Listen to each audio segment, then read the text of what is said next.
We are family. I got all my sisters with me.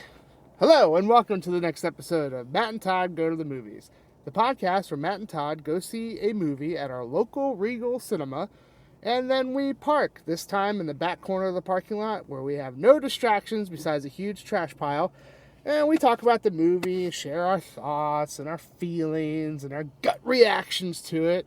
And then you listen, and maybe that helps you decide, hey, should I see this movie or should I pass on it? I am Todd Domer. And I'm Matt Malloy, and yes, welcome to another episode. Today, we're going to be talking about the 9th movie in a franchise, which I think is the highest number in any franchise that we've reviewed together. Yes, until Bond comes out. Because there's been like a lot of 30 those. Bond movies. Right. But so far, 9 is the highest. Yeah, I think so. So, the movie is F9. I believe the official title is F9, The Fast Saga. Yes. Or maybe it's Fast 9, The Fast Saga. Or is it just F9? Well, we'll have to go back. This will be posted with the correct title. No matter what, they're running out of ideas for titles, I think. Yes. Yeah. So anyway, Fast and Furious is a legendary series at this point with 9 entries. Actually 10 if you count Hobbs and Shaw, right? Yeah, that's true. And I do count Hobbs and Shaw. You should. It's a decent addition. So, I guess you could say this is actually the 10th. Yes. But 9th in the mainstream, not counting the spinoff. Oh, well then, hold on. We got to renumber everything because Tokyo Drift was a side thing that had nothing to do with the main story or main characters. And that was number 3. Okay. Well, let's just say it's the 10th movie. There we go. That is both Fast and Furious. All right. So, who's in this? Well, you got your normal, you got tons of people in this who have been in past movies. I think this movie is one big callback to other movies in the series. But Vin Diesel plays the main character, and an unknown brother to this point comes on the scene, played by what's his name? John Cena. John Cena. John Cena! Ba, ba, ba. Yes. I knew that about 5 minutes ago, and then it fled my mind. So I apologize for that. You got Michelle Rodriguez, I think is fairly famous. And you've got some other people playing different small parts. You've got Charlize Theron, Kurt Russell, and Helen Mirren. Helen Mirren is in this. Ludacris is Tyrese. in this. Tyrese. Is this the same Tyrese who used to be a model? Yes, okay. I think. And a rapper, I think. Okay. That goes. But I don't think he's done any of that in a long time. That goes pretty far back in the old memory banks to pull that out. But goes back to the 90s MTV Spring Break. Yes, the 90s. That was 30 years ago. The 1990. Wow. Well, anyway, who else? Who did I miss? Anyone? Let me think here.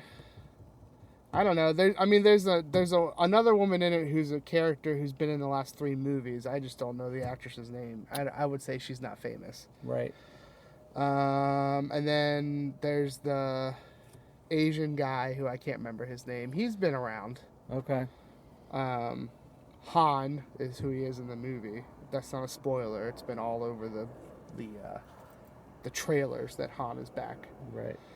And I think that's enough. That's a lot of people. Yeah, that is a lot of people. So, what is this movie about? Well, when you're at the 10th film in a series, You've got a lot of background to cover, a lot of backstory that you've got to build into your movie here. But basically, this movie is a conflict between brothers. John Cena's character, was it Justin? James? Jacob. Is Dom's long-lost brother, who we've never heard of in any of the other movies to this point. But nonetheless, he comes on the scene, and they're kind of like spies going after the same kind of technology in this movie. There's like this device that they're both gunning for, and they both try and get, and they're playing kind of opposite sides. One of them's working with a dictator. One of them is trying to keep the device out of harm's way, out of evil's way, I should say. So yeah, you've got your typical things going on in this movie. You've got tons of callbacks to other movies and other characters who've been in the movies, and they just show up at different times. You've got plenty of car chases, and this movie felt like it had a lot of exposition in it.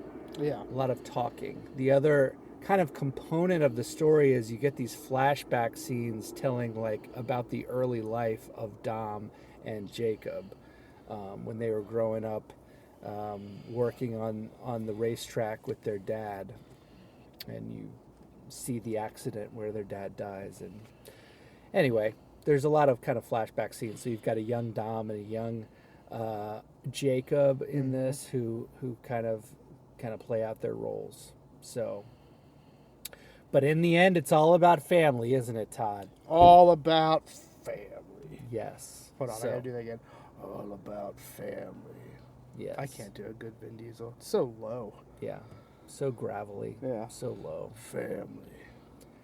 Right. So that's the movie in a nutshell. I mean, you know, you've got your climax, you've got the conflict, and I won't tell you what happens, but it's a good old action film. So, what are your thoughts on this F9 film, Todd?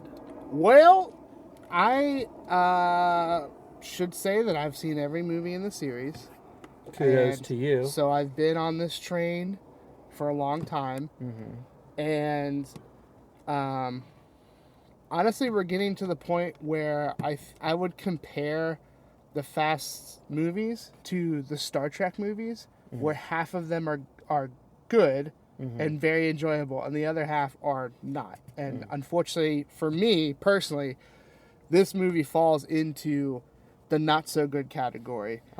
And I feel like a broken record when it comes to reviewing movies that have come out recently. But we've got another movie where they're going back in time to fit puzzle pieces into this jigsaw puzzle that they have, and they're using pieces that don't fit, like that don't match up. And it's because they started this whole journey without even thinking there would ever be a sequel. And here we are 9 movies later. Right. And so they keep having to go back and like, oh, but really this happened, or hey, this person you never knew existed.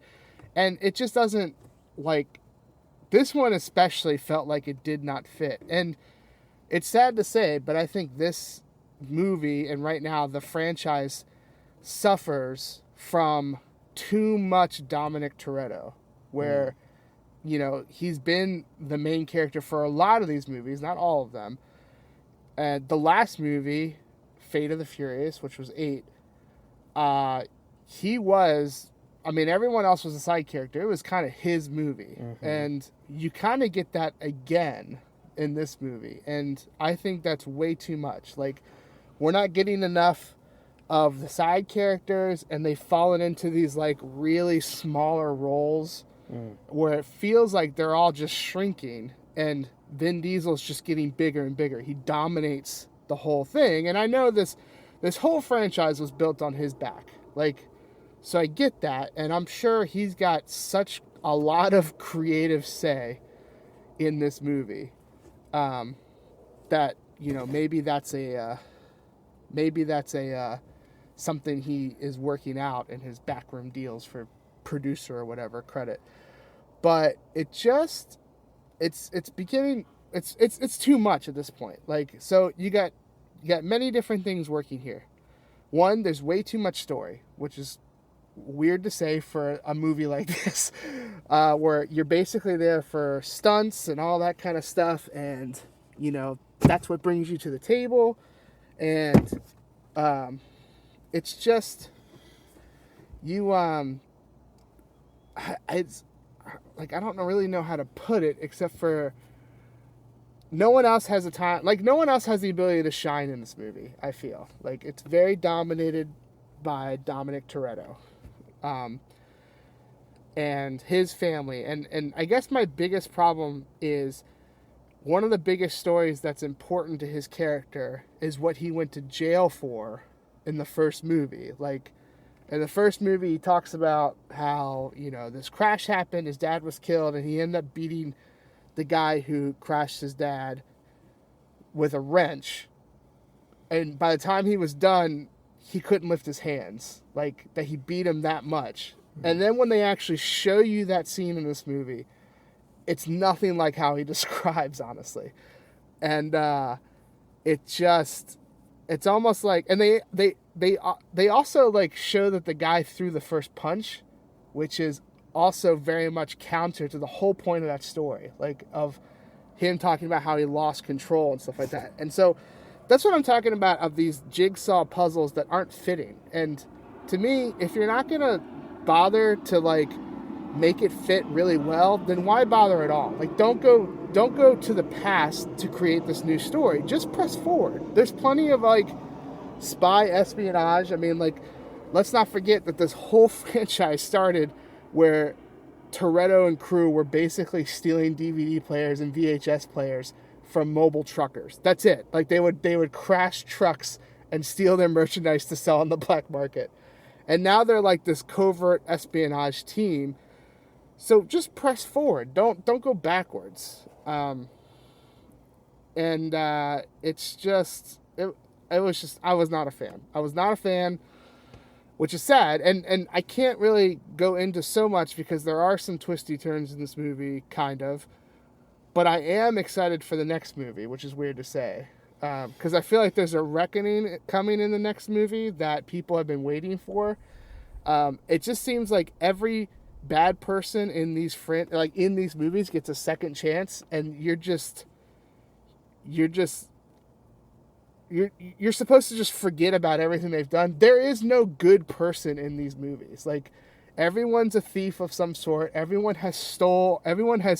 There's a lot of death and destruction in this movie of innocent people, like, all through the movie. And it's way too much. Like, at least in the other movies, I really felt like they went out of their way to be in places where not too many people were being hurt. This one says, F that. We're going all in. And there's going to be so much death and destruction that is specifically caused by Toretto and company of innocence, like police officers and stuff like that. And it's just crazy. But I mean, like, that's the whole point of this franchise, is like big stunts, big action sequences, all this kind of stuff. So, also personally, like, I think this whole franchise got new life when The Rock and Jason Statham came to it. And so having a movie where they're not in it was a huge misstep to me. Like, they're the characters that people have really come to really enjoy, and they're not there. Like, but maybe they'll show up in the next movie and it'll be this big reckoning or something, which is, I think, what they're leading to. If you're a fan of this series, then sure, go see the movie. Nothing I say is probably going to talk you out of it. So go see it. It's a big enough movie that if you're going to see it, probably go see it in the theaters, because it's just that kind of pretty on the theater, huge stunts, all that kind of stuff. But if you're not a fan of the series, or if you're like wishy-washy about the series, I don't think this one's going to really pull you over to liking the series. So probably skip this one is my suggestion. Or else this one could, if you're on the fence about how you feel about this series and you watch this one, it could kick you off the fence, not to where you want to be off the fence. Like, you're going to be rolling down the hill farther away from liking this thing. So you got to do what you got to do. That's my opinion. If you're already into the series, then go see it. Sure. If you're not into the series and you don't really care, then this is not the movie for you. You have to already kind of, I think, be a fan to really get anything out of this movie. Unless I'm wrong. I don't know. Matt, have you seen all the movies? I've not seen all the movies. Okay. So it'll be interesting to hear what you think about this movie Yes. as a person who's not. So I'm going to end there and just turn it over to you because I'm curious. Matt, how did you feel? Great. Well, I was going to ask you a question, which is, do you feel like you get a lot more out of this movie having seen them all? Like all the callbacks and all the extra characters who show up for like a scene or two, is that enjoyable for you as a fan who's seen all these? Whereas when I watched it, I was just like, I can tell this is somebody who's been in another movie right. appearing, because they have like this brief interaction like, what have you been up to? Oh, Yeah. well, I'm doing this now. I mean, it's cheeky and fun, but none of the huge callbacks and people just showing up besides Han is really important to the story. They just shoehorn these people in. Right. And I think that goes along with my biggest complaint, is that they're just throwing so much at this movie to be like, oh, well, you know, we're going to do these big stunts to get the new people in, but we're going to throw in all these like guest cameos of people to you know, satisfy the people who've seen the movies and know who they are. So I think they were trying to please everyone, when I think you should just specifically try to please your specific audience. Right. And there's also people who make cameos that there's no freaking reason why. Like Cardi B's in this movie for like a scene, and nothing's explained about why Toretto knows these people or whatever. They basically save him from a huge pickle, and they're not introduced. It goes real fast, and then they're gone, and then that's it. And it's like, what a stupid scene. Like, what a waste of my time. Right. Also, my biggest complaint is that the movie starts with a mystery and it never gets solved. And that is huge to me. You start the movie on technically a rescue mission, and you never find out if the person they're going to rescue is alive or dead. They're just kind of missing. And they never solve that. And that's how we started the movie. So for the rest of the 2 hours of the movie, I'm like, is this person dead? Like, they just show up in like video clips and stuff, and that's in flashback scenes, and that's it. Yeah. So also, I'm sure I could be alone in this, but they keep like kind of bringing kind of Paul Walker back, or they reference him a lot. I think they should have killed him off. Sure, it's tragic, he's dead, but you know, I've gotten past the point where it's like, oh, they referenced Paul or whatever. I'm like, just move on. We need to move on. Right. You know, guy's dead. Move on. Matt, back to you. Kind of took over there for a second. Yes, it's all good. So, as someone who is not a huge fan of the series, although I've liked the movies that I've seen, I just haven't kept up and seen most of them. Sure. I think I've seen maybe 2 or 3 of them. Well, it's definitely hard if you didn't see the last movie, because one of the main bad people is from the last movie. Gotcha. So Charlize Theron, Cypher is the main villain of the last movie. Right. And she's in this one too. So if you don't have that knowledge, then some of her scenes, you just might they come off weird, I think. Gotcha. Well, I did pick up that she was a villain from previous movie. But I will say that I was able to, I think, disconnect a little bit from like wanting this to be a great installment in the Fast and Furious series, because I didn't have that background. And I was just like, sure, I hope this is a good action movie. Yeah. And as I'm watching it, I think, you know, yeah, you're right. They had a lot of story going on, a lot of story. And they for sure had, you know, this is not the movie where you're like, oh, good, they used the right physics and the right science. No, right. They don't do any of that. Yeah. There's unbelievable things that happen and incredible stunts. And, like, in the real world, none of that could happen. Yeah. But I was okay with that because it was my expectation going in that I was kind of getting a gonzo action movie. So when I got all the exposition, too, I was like, I don't know about all that. But, it kept me engaged. So I would say I enjoyed the movie. I didn't have much problem with it, other than it being a little bit story heavy and all the callbacks to other films that I wasn't quite dialed in on. But I thought the interplay between John Cena and Vin Diesel was pretty good. I enjoy the little throwaway line where they made fun of the fact that John Cena doesn't really fit in the family. At all fit in the family. Yeah. They just throw away like, I see some Nordic descent to your obviously Dominican Republic or Cuban heritage. Right. And I was like, okay, all right. Well, at least you address the elephant in the room that John Cena is not at all part of their heritage, but geez. Yeah. So that was funny to me. But overall, I'd say, yes, if you're a fan of the movie, you're going to see it anyway. But I'd say if you are looking for a decent to good action movie, this fits the bill. This will take up a good couple hours of your time in enjoyable action film fashion. Mm-hmm. It's not wall to wall action as some of these movies have had more, but I think that it has enough to kind of keep you going. So I say if you like action films, even if you're not a fan of this series, go see it. If you are a fan of the series, you're going to see it anyway. Sure. But yeah, you should go see it too. Although you might be disappointed for some of the reasons Todd said, but who knows? I could be in the minority here. You could be. Maybe I hold my Fast and Furious movies to a higher standard. Yeah. Well, could be my first mistake. It could be, but yeah, that's where I'll leave it. I'll say a decent action movie. I do have to say that it's been joked about for years, but, and this is not really a spoiler because it's in the trailer, the fact that they do kind of go to space has been a long-running joke and finally got fulfilled. Yeah. Was like, okay, that was cheeky, but not at all.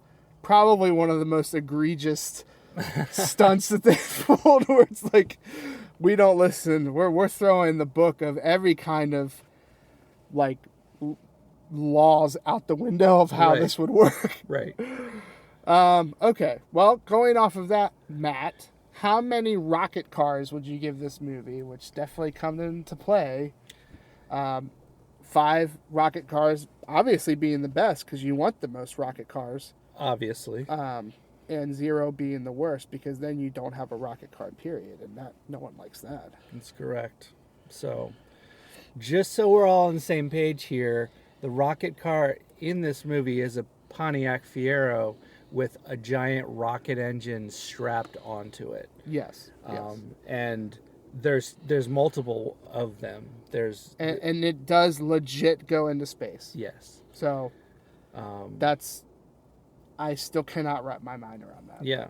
Here we are. So yeah, so there's 2 in the movie right there. So I feel like your starting point has to be a 2. Well, it doesn't have to be. Follow your heart. But I'm going to go with even more than the 2. I'm going to say that I think this is a pretty good action movie, and I'm going to go with 3.2 rocket cars out of 5. So, yeah, I'm going to say enjoyable. I had a good time watching it and didn't find a ton wrong with it. There are things, but not huge things to me. So 3.2 is my rating.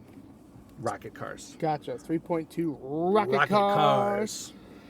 You know, I'm going to follow suit with what you said, Matt, and I'm going to get it just a straight 2. I think this is a below average installment of this series to me, and you know, for the obvious reasons I've already mentioned.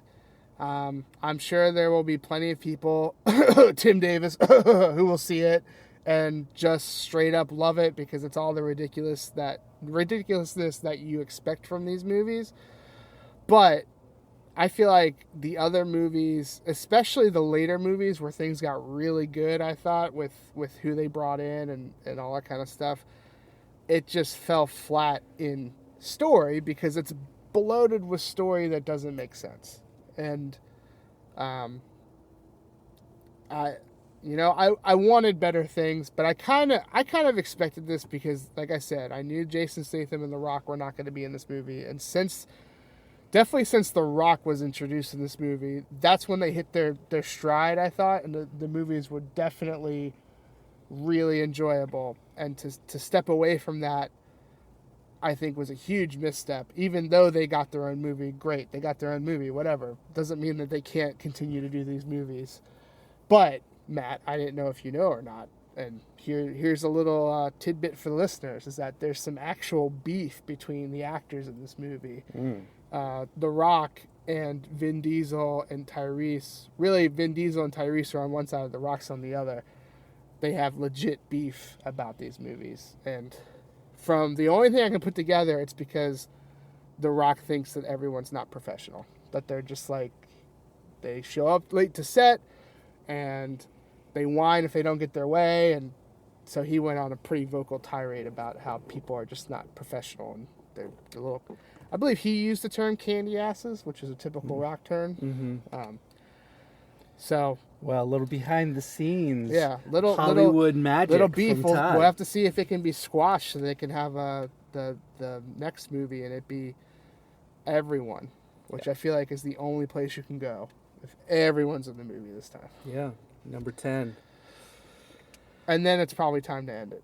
Yeah, like let go. Yeah, everyone should die in These movies are not like the Mission Impossible movies to me, where each one keeps getting better.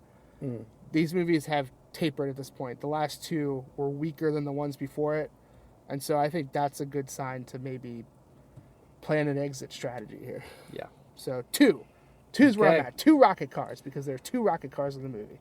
Gotcha. Well, that means that our average rating is going to be 2.6 rocket cars out of 5. So just barely nudging above the average line when you consider both of our opinions in there. And yeah, so yeah, see it if you want to, I guess. And that's going to wrap it up for this episode of Matt and Todd Go to the Movies, where we reviewed F9, the Fast Saga. Or whatever the real name is, but I think you're right. I think that's what it is. We'll have to confirm that when it gets posted. Yes. And so thank you, listeners, for listening. Please keep listening. We will keep making these podcasts, and we'll see you next time. Da da da da Da da da da da da da da.